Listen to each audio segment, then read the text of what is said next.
everybody, John here. In this video I'm going to continue with my hard rock records.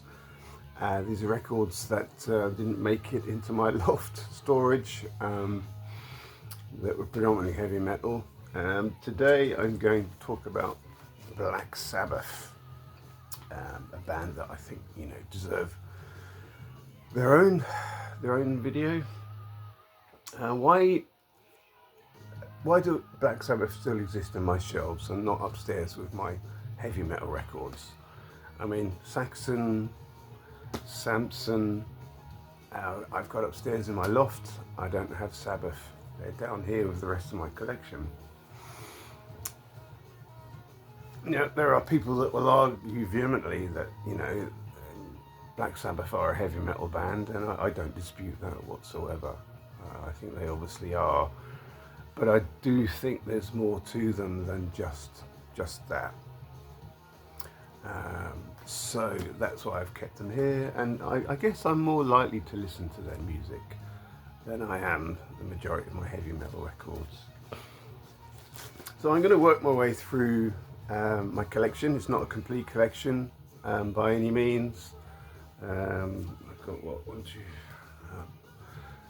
9 or 10 LPs here to show, and I'll tell you a little bit about how I can buy them and how I relate to them. Hope you find this interesting. I'm just going to turn this down a little bit. Okay, so way back in the midst of time, there was the gentleman who was basically a boyfriend of my sister, who gave me a copy of Jimi Hendrix' Electric Ladyland. I've spoken about this before in the past in videos and things. And this gentleman, he was a sort of a mature man, and he obviously had quite a lot of records. And I would have been 16, 17 at the time. And, it was really just sort of at the beginning. I discovered David Bowie. I liked Duran Duran and that sort of stuff. But this guy went on to have quite a huge impact on my musical development. So he came one day with a Jimi Hendrix Electric Ladyland record, and it just blew my mind. Anyway, he had this big box of records at my sister's house. Now, without going into too much detail, he was a bit of a rogue, this gentleman, and he didn't last too long. Fortunately, after he was ejected from our sort of family circle, his record collection stayed. And so I kind of, explored that as much as I could. And that's what's brought me to some of these Black Sabbath records. Now, bear in mind, I was quite I guess I must have been quite a sensitive youth at the time, because, the idea of sort of hard rock and heavy metal was a bit scary to me at the time. I'd heard all the rumours about how, there were backwards messages in a lot of these records and that sort of thing that was floating around the media at the time. So I was, I treated it with caution. But I did go through his records, and I pulled out some that I thought were worth, exploring. The first one I'm going to show is the very first Black Sabbath record.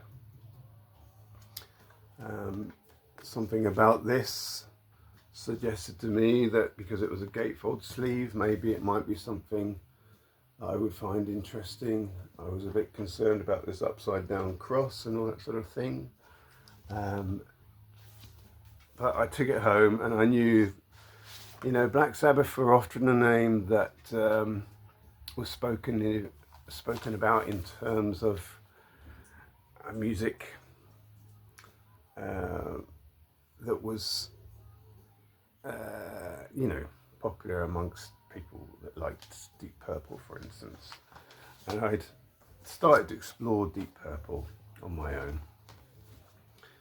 And so I took this home. So this is, I think, quite an early UK press. And there you go, it's the first album, really, really good record. And this is the one that everyone points to and say, you know, that was the first heavy metal record. I don't dispute that. I think it's probably a legitimate claim. Yeah, so there you go. Next record I'm going to show is my copy of Paranoid.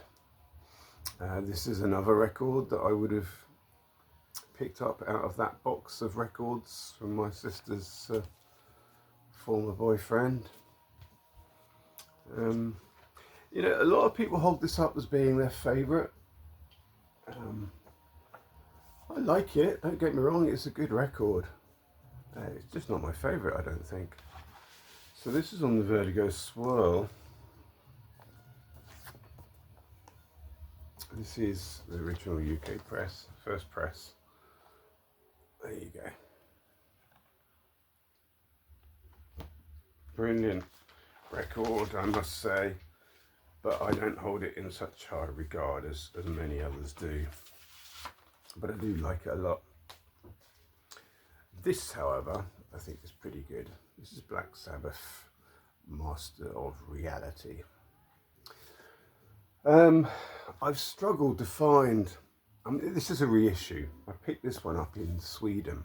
I can tell that because it's got the name of, well, it's got a little sticker here and it's got Swedish writing on it. And I lived there long enough to pick up quite a lot of records, and I kind of remember picking this up. It didn't cost me very much. I would have bought it at a time when no one wanted records, you know, people were just chucking out their records like yesterday's newspapers. But there we go. I've tried to look up and see if I can see exactly when this was issued, and it's a difficult one. I think it's a Scandinavian issue, but it doesn't seem to be on Discogs. It doesn't have this embossed cover, which apparently a lot of the early ones did. But I like this album. This is a really good album. A lot of great tracks on here. I really like Sweet Leaf, Into the Void, you know, Children of the Grave. It's just brilliant, isn't it? I think that's more likely perhaps my favourite Black Sabbath record from the early days. The next one I'm going to show is one that came from the gentleman's box who I've spoken about before. So this is Sabbath Volume 4. This is another original UK press. Got pages inside. I can't really show this very well. Difficult. There you go.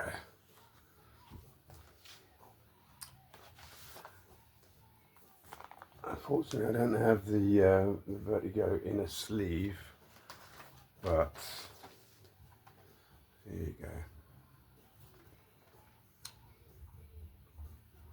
This is a pretty good record too. I've been actually enjoying, I pulled these out a week or so ago, and I've been actually enjoying familiarising myself with these records again, because I don't play them perhaps as much as I could do.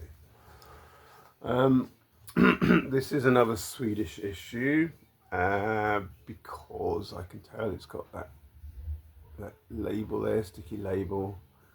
I don't remember buying this one. So this is Sabbath, Bloody Sabbath.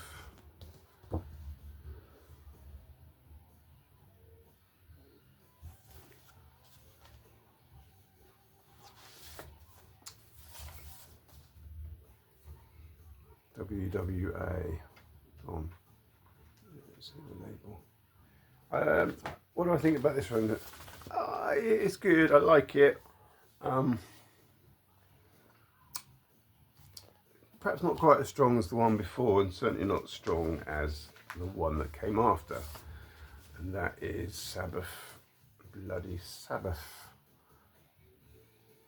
This is one that I got from the gentleman's box records too. So there you go. Got a controversial cover, that, isn't it? I think the controversy is all about the scary clothes that they're wearing.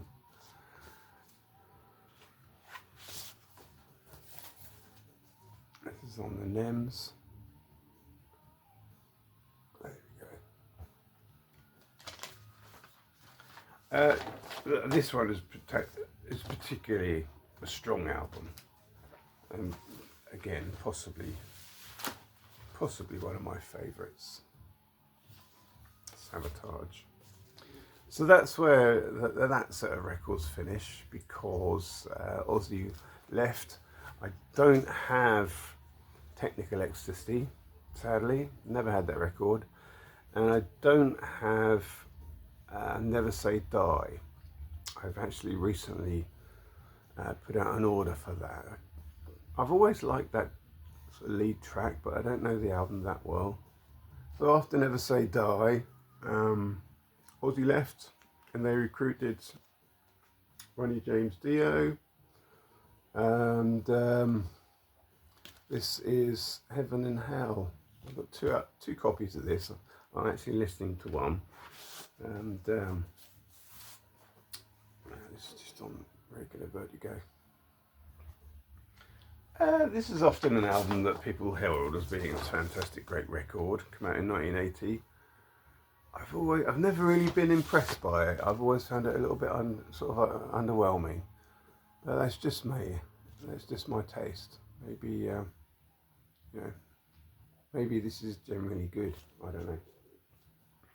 But anyway, so on this album we've got Ronnie James Dio, and Bill Ward is there, Geezer Butler, Tony Iommi.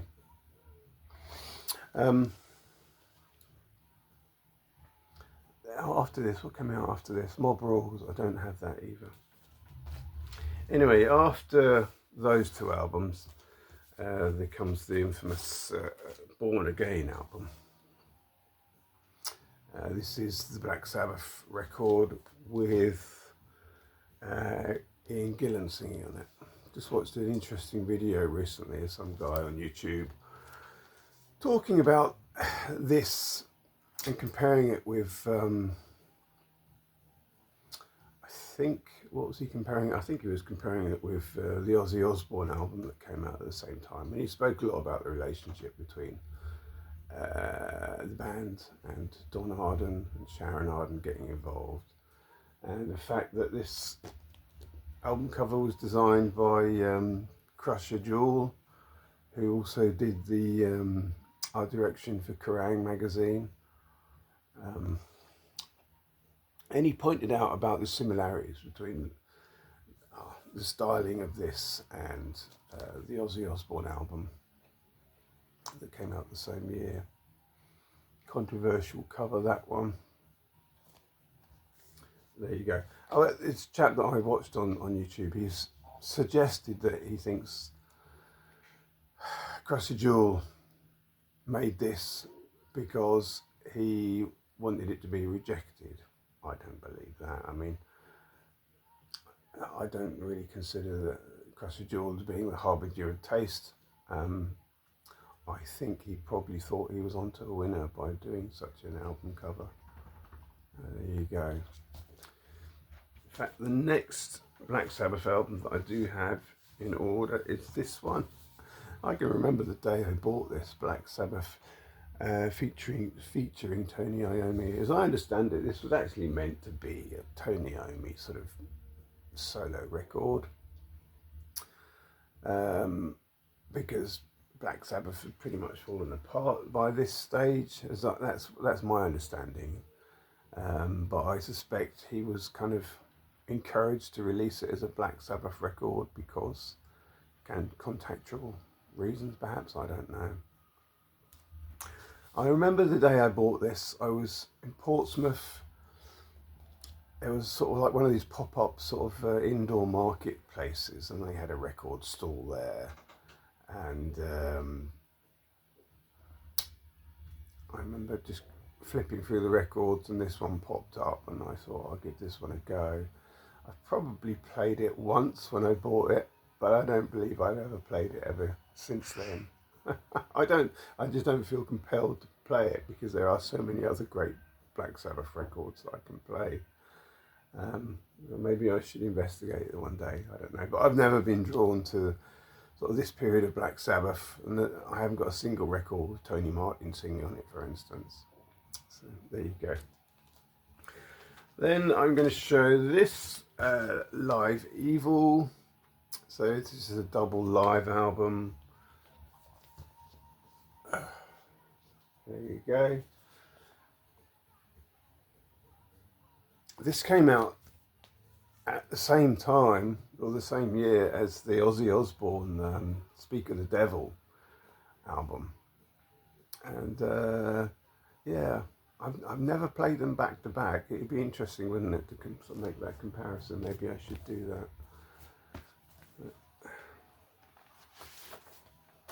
It's also just on the regular Vertigo. There you go.